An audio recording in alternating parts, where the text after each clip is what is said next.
Hi, Dr. Tyler Williams at Sleep SLC. Thanks for taking a minute to watch this video. You're here because you're looking for some remedies to your snoring, some ways to treat your snoring, deal with it. Maybe your bed partner has it, maybe you have it.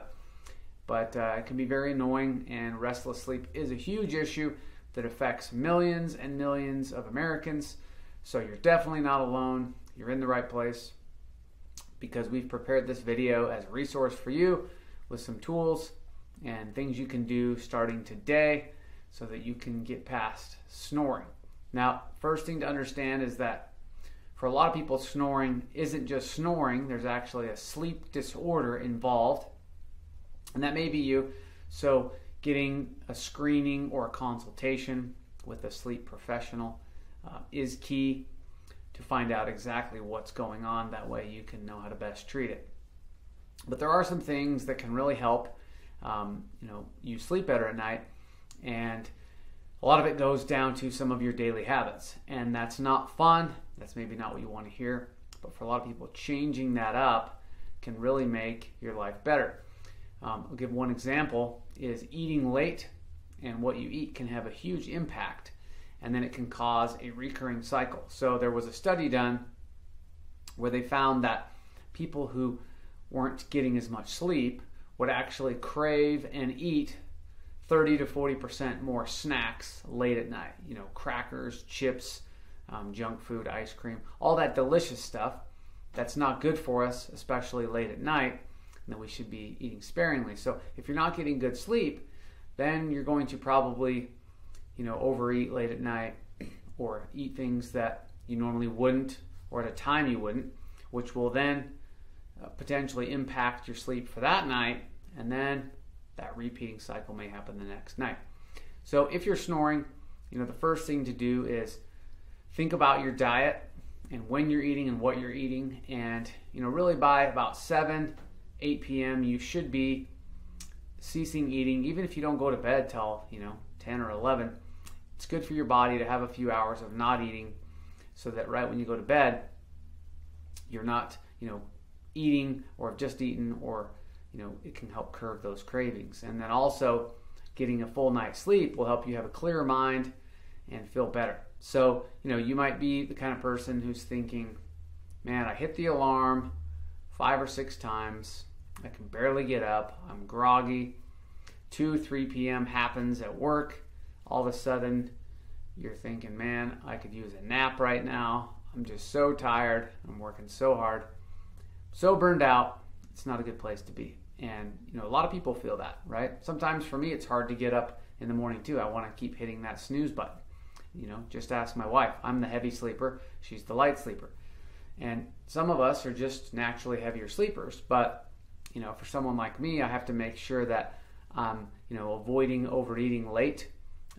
It's some people call it eating hangover, where it doesn't involve alcohol, but it involves eating too much junk late, and your body and your immune system just get pretty beat up. There's a thing referred to as the lung-gut axis, and that's where your lungs, where you breathe, and your gut, where your digestive system is, talk to each other.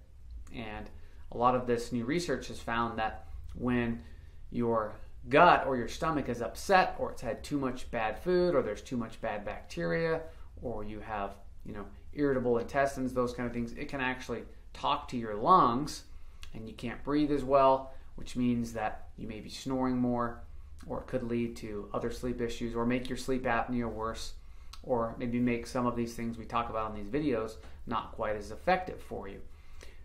Another thing is sleep position. If you can sleep on your side, that's generally better. There are different things you can use. Some people have even done things like wearing a fanny pack with a tennis ball or softball in there or something, so that when you try to roll on your back during the night when you're asleep and not fully conscious, that your body will hopefully stay on the side better, because sleeping on your side helps preventing your jaw and your tongue from falling back, which is a major cause of snoring and even obstructive sleep apnea in a lot of people who are dealing with sleep apnea.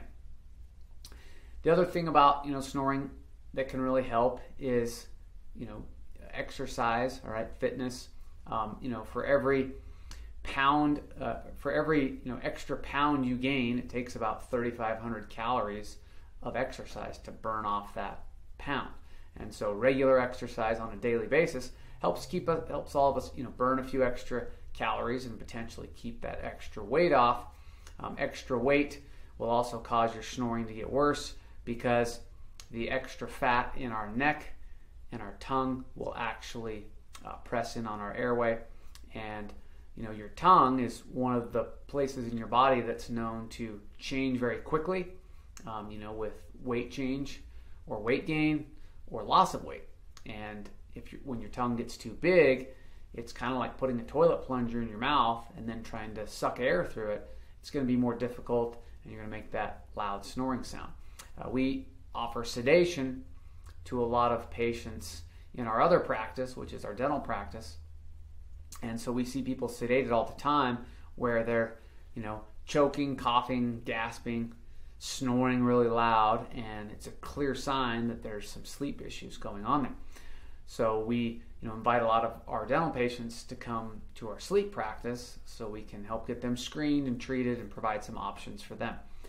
So we hope that, with your snoring, that it does improve. I'd love for you to leave some comments on this video about things that have worked for you for snoring or things that have not worked, or if you have some questions about snoring that we could help answer, either in the comments or future videos. I'd love to hear from you. You can reach out to our office with questions as well. You can text us or call us. Our information is below, and I'd love to hear from you. So we hope you sleep better. We hope your snoring improves or your bed partner's snoring improves, and we will see you on the next video. Thanks.